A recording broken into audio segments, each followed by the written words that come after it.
नमस्कार.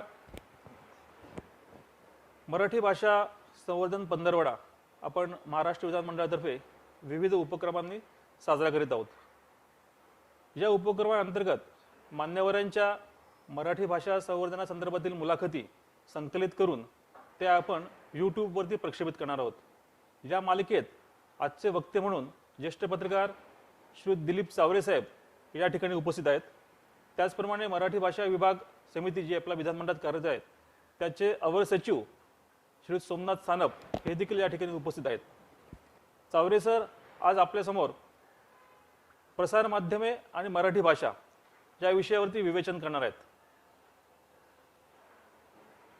दैनिक केसरी पासून पुण्यामध्ये दिलीप चावरे साहेबांची पत्रकारिता सुरू झाली. त्या अगोदर ते कोठारी यांच्या प्रभातमध्ये देखील कार्यरत होते. मुंबईमध्ये टाइम्स ऑफ इंडिया सारख्या मोठ्या वर्तमानपत्रात त्यांनी पत्रकारिता केली आहे. मराठी इंग्रजी वर्तमानपत्रात त्यांनी विविध विषयांवर विपुल लेखन केलं आहे.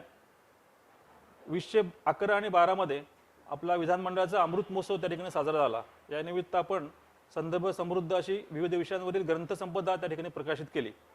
त्या संपादकीय मंडळात चावरे साहेबांचं बहुमोल योगदान हे या ठिकाणी लाभलेलं आहे. प्रसार माध्यमांमधलं मराठी कसं असावं किंबहुना ते बिघडू कसं नाही यासाठी सतर्क असणाऱ्या व्यक्तिमत्वांपैकी पत्रकारांपैकी चावरे सर एक आहेत. ते आपल्याला या विषयावरती त्या ठिकाणी मार्गदर्शन करतील. मी चावरे सरांना अशी विनंती करतो की त्यांनी प्रसार माध्यमे आणि मराठी भाषा या विषयावरती आपलं मनोगत आपले विचार मांडावेत. निलेशजी धन्यवाद.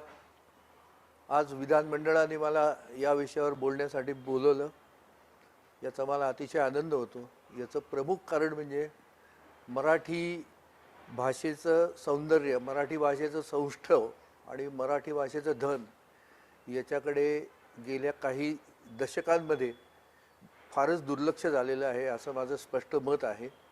विधानमंडळ, महाराष्ट्र शासन, नंतर आपले मान्यवर लोकप्रतिनिधी यांनी याबाबत जर पुढाकार घेतला तर हे वळण पुन्हा चांगल्या दिशेने जाऊ शकेल असं मला वाटतं. आपण भाषेचा ज्या वेळेला विचार करतो त्यावेळी एक गोष्ट लक्षात घ्यायला पाहिजे की भाषेची 3 रूपं असतात.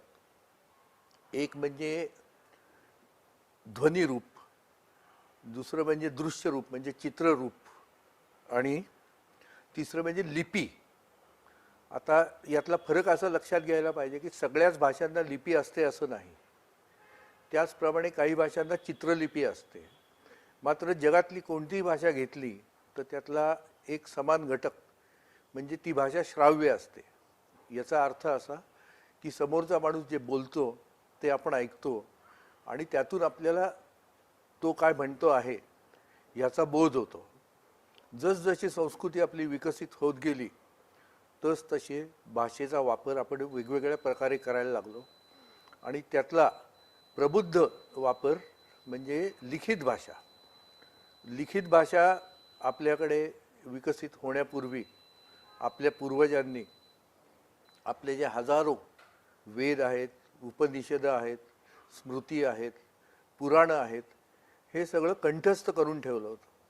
म्हणून ते ज्यांना पाठ असेल त्यांना एकपाठी, द्विपाठी, घनपाठी अशा पदव्या द्यायचे आणि हे ऐकून पुढची पिढी ते पुन्हा कंठस्थ करायची आणि आपल्या पुढच्या पिढीसाठी तो ठेवा जतन करून ठेवायची. म्हणून पूर्वी जेव्हा लिपी आपल्याकडे नव्हती त्यावेळेला ज्यावेळेला ऐकून लोक ज्यावेळी ज्ञान ग्रहण करायचे त्याला बहुश्रुत म्हणायचे.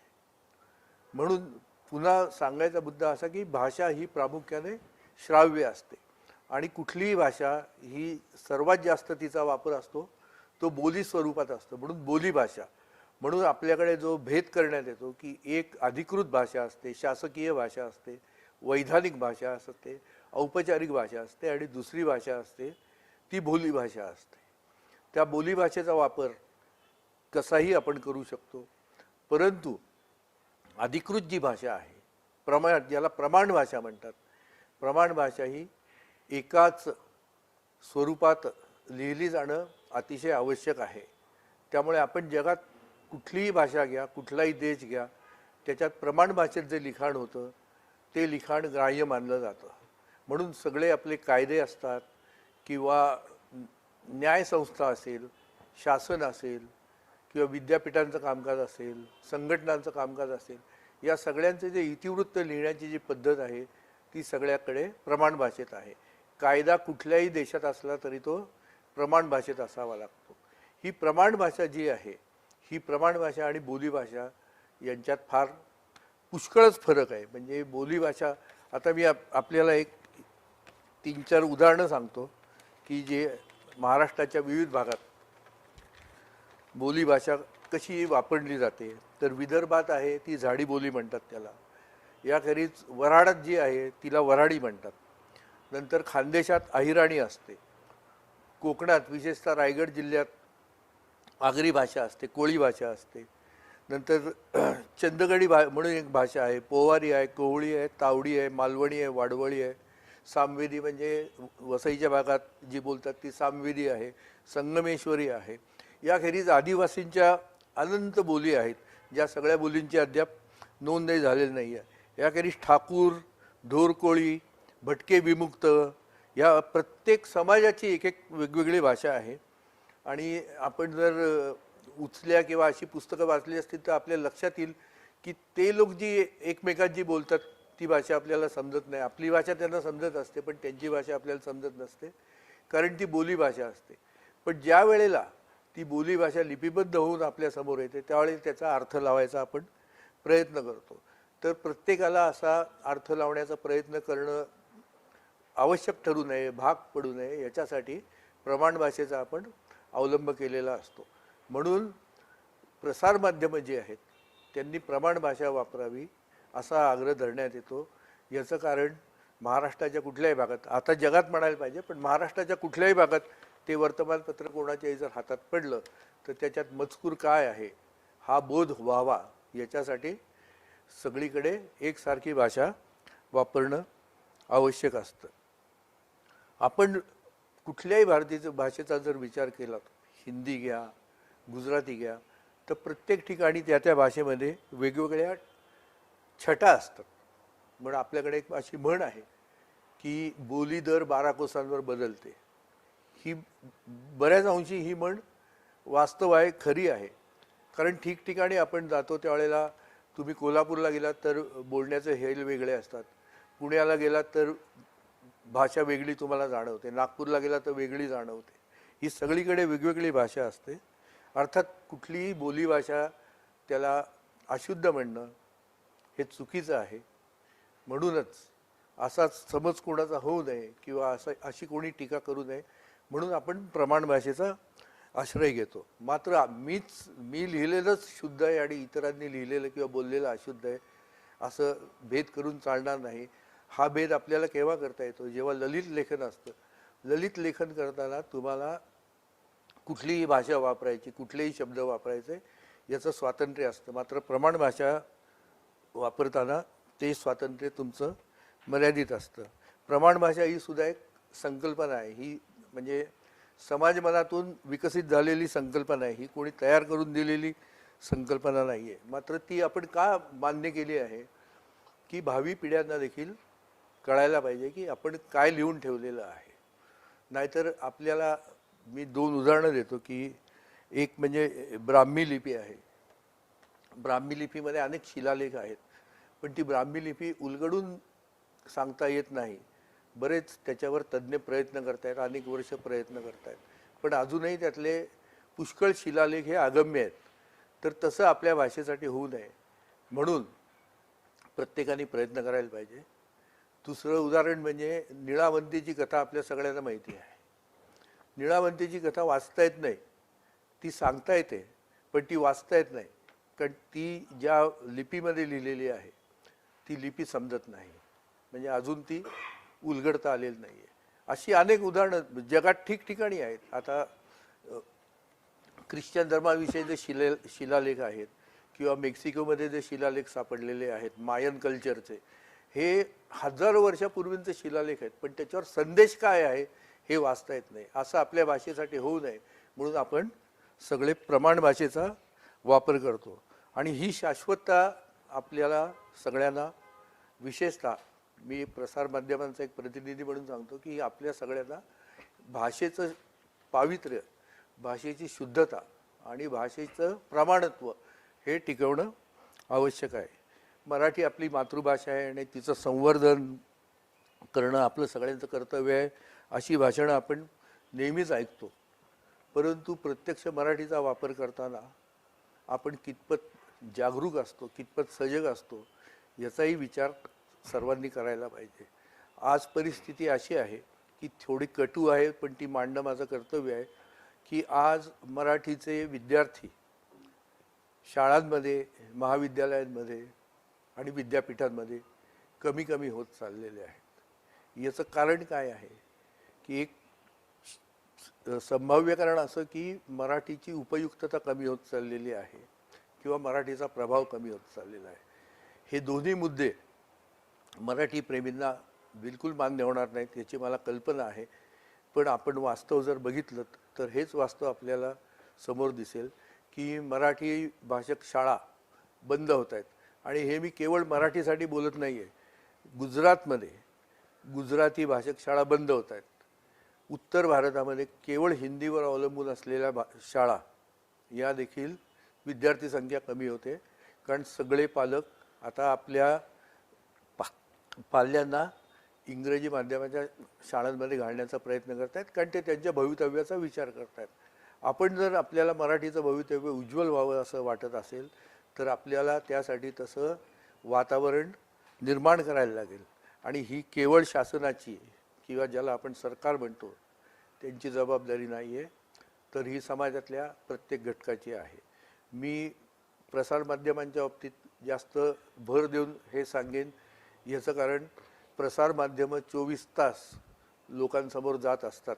प्रसारमाध्यमं म्हणजे आपण टी व्ही म्हणा किंवा आता सोशल मीडिया जो म्हणतो, हे 24 तास सतत लोकांसमोर जात असतात आणि त्यामुळे त्यांचा संपर्क सर्वाधिक असतो. आताच्या काळात म्हणूनच भाषाशुद्धीकडे आपण जास्त गांभीर्याने लक्ष द्यायला पाहिजे. मराठी भाषेला अभिजात दर्जा मिळावा असं ज्या वेळेला आपण आग्रह करतो त्यावेळेला भाषाशुद्धी, भाषा समृद्धी आणि भाषावृद्धी हे 3 मुद्दे आहेत, हे आपण प्रकर्षाने विचारात घ्यायला पाहिजे आहेत. आपण मराठी घरात बोलतो, पण घराबाहेर पडलो की आपण मराठी बोलत नाही. याचं काय कारण असेल? हा आपल्यातल्या न्यूनगंड आहे की इतर भाषांचा प्रभाव आहे? इतर भाषांचा प्रभाव आपल्याला आता जास्त जास्त जाणवायला लागलेला आहे. पूर्वी हा केवळ बोलीभाषांमध्ये होता, पण आता हा वर्तमानपत्रीय भाषांमध्ये देखील यायला लागलेला आहे. या दृष्टीने महाराष्ट्र विधानमंडळाने जर थोडा पुढाकार घेऊन महाराष्ट्र शासन आता जो मराठी भाषा विभाग आहे, राज्य मराठी विकास संस्था, त्याच्यानंतर महाराष्ट्रातले विविध भागांमधले संपादक या सगळ्यांना जर एकत्र घेऊन असा एकत्रित म्हणजे प्रयत्न जर केला तर त्याचं काहीतरी चांगलं फळ मिळेल. आपल्याकडे मराठीचं व्याकरण हा आजही मोठा चर्चेचा आणि वादाचा विषय आहे, कारण आपण जवळपास सगळे इकारांत दीर्घ करून टाकलेले आहेत. त्यामुळे मराठीचं व्याकरण, हिंदीचं व्याकरण यात इतका गोंधळ होतो, मुलांना ते समजत नाही. त्यामुळे आणि ही आपण केलेली आहे ते साधारण 70-75 वर्षापूर्वी व्याकरण निश्चित करण्यासाठी एक तज्ज्ञांची समिती नेमली होती. त्याच्यावरही आता पुन्हा विचार करण्याची वेळ आलेली आहे. एकंदरीतच समाजाने यासाठी पुढाकार घ्यायचा आहे. मात्र मी शेवटी पुन्हा एकदा एवढीच विनंती करीन, एवढाच आग्रह करीन आणि एवढंच आवाहन करीन की आपली भाषा आहे, आपल्याला जपायची आहे.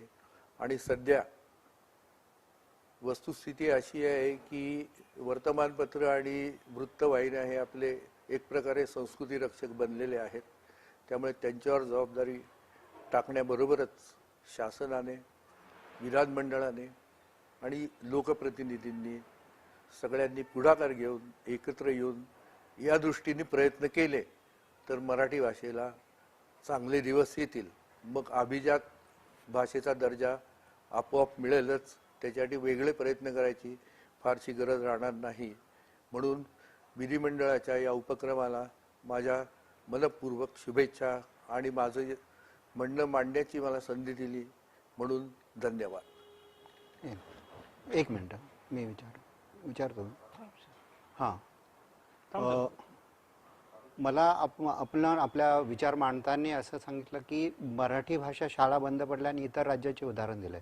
त्यासाठी महाराष्ट्र विधानमंडळ सचिवालयाने जी समिती स्थापन केलेली मराठी भाषेची, त्या दृष्टीने आम्ही हे कार्य करत आहोत की प्रत्येक आंतरराष्ट्रीय, राष्ट्रीय, केंद्रशासित ज्या शाळा आहेत, ज्या माध्यमाच्या शाळा आहेत, त्या माध्यमांच्या शाळांमध्ये मराठी हा विषय सक्तीचा करायचा आमचं कार्यवाही चाललेलं आहे. आणि आपण एक दुसरा मुद्दा मांडताना असं बोललात की प्रसार माध्यम आणि यांना एकत्रित करून शासनाने, तर विधानमंडळ सुद्धा त्यासाठी प्रयत्न करेल, समिती.